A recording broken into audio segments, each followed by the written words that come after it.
Okay, let's jump right in. The Middle East is really on a knife's edge right now, with two huge stories happening at the exact same time. You've got this incredibly tense military standoff between the US and Iran, and at the same time, a brutal, deadly crackdown on protests happening inside Iran itself. Now, these are not two separate things, they're actually deeply connected, and we're about to break down exactly how. And it really all kicked off with this, a direct and, you have to say, pretty unambiguous statement from the US president. The word Armada, you don't use that word lightly. It's a clear signal of overwhelming military force being moved into place. The message is simple. We've got the power, and we're ready to use it, even if, as he says, he hopes they won't have to. So while that military threat is building up on the outside, this is the devastating reality on the inside. According to the human rights activist news agency, also known as HRNA, the death toll from Iran's crackdown on its own people has now passed 5,000. It's just a staggering number, and it puts all this international tension into a really tragic human perspective. So, what does this so-called Armada actually look like? Let's get specific about the military pieces being moved onto the board, because the details here, well, they're absolutely crucial for understanding the scale of this whole escalation. Right, let's take a look at what we're talking about here. This isn't just one ship. We have the USS Abraham Lincoln, which is an aircraft carrier, basically a floating airbase. It's got its own fleet of destroyers with it. On top of that, you've got more air defense systems. And even allies are getting involved, like the UK sending their fighter jets to Qatar. This is a multinational show of force, no question. And this military buildup is being matched by an equally intense war of words. President Trump says we're watching them very closely, which sounds kind of measured, but believe me, it's a clear warning. And Iran's response? It is anything but subtle. A top military official comes right out and says all U.S. bases in the region are legitimate targets. That's not just talk. It's a direct threat that completely redraws the lines of what's possible. Now let's pivot to that other conflict, the one happening on the streets of Iran. While you have these warships sailing towards its shores, the Iranian government has been waging this brutal campaign against its own citizens. And you have to wonder, right, is all this external pressure actually making the regime clamp down even harder at home? This didn't start as some big political revolution. It actually began on December 28th with traders in Tehran who were just protesting the collapsing economy. But it caught fire and spread, and pretty soon the demands grew from, we need economic help to we want the entire government gone. And the government's response? It was swift and it was lethal, especially in early January when reports started coming out that security forces were given the green light to shoot to kill.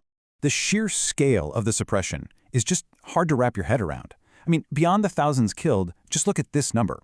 At least 26,541 people have been arrested. This shows a systematic effort to just completely dismantle the protest movement by taking tens of thousands of people right off the streets. Now, let's break down that shocking death toll a bit more.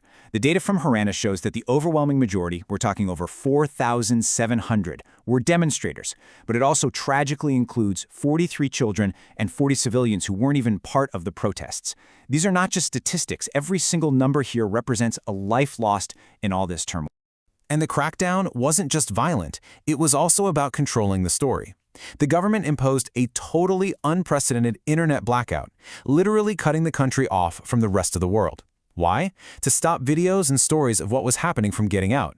They also shut down reformist newspapers, silencing any journalist inside the country who dared to report on the brutality. So why did those economic protests even start in the first place? Well, that brings us to the American strategy of so-called economic statecraft, a plan designed to exert maximum pressure all without firing a single shot.